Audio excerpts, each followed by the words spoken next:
but she knows too well. Hello The guys, sun nagawa tayo ng ain't chili garlic. going on. Ang ating gawin ay chicken chili garlic She oil. needs a Kasi marami na pong order sa akin, tumatawag ngayon kung kailan ko pa rin ng iba.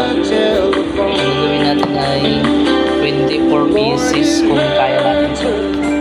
Check natin yung lagayan natin.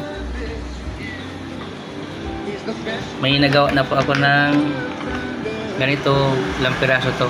Pag handle natin paggawa, ipapakita ko sa inyo saglit, tantay lang. Pang homemade negosyo lang kung kaya. Pero napakasimple lang.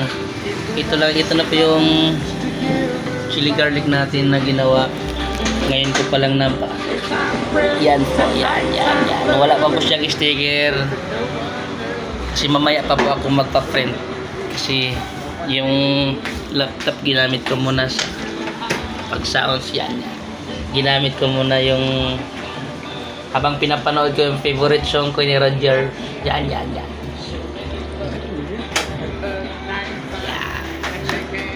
Ito po yung bote natin.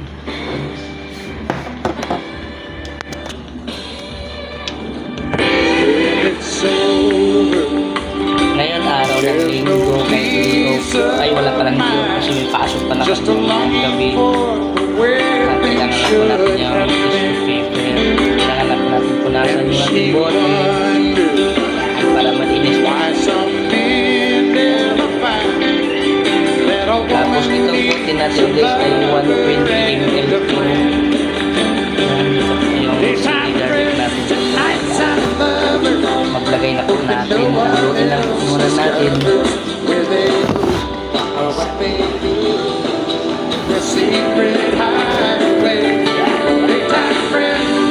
Sama sa hanap buhay natin guys. Na magandang buhay ka kailangan mag-iingat.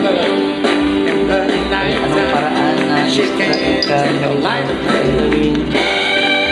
ilalagay lang po natin sa bote yung ating chili garlic. Ito lang.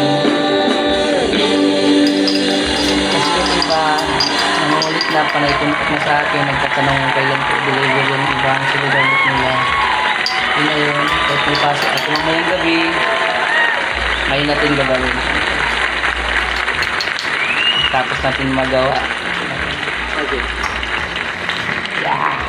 Y'all need to settle Punay down. natin, punasan na po natin kay pag-sell We're having just way too much. We just started the show. I want to ask you, the new album, She Rides Wild Horses, how do you come up with titles for albums? Well, this happens to be, there's a song on there called She Rides Wild Horses. And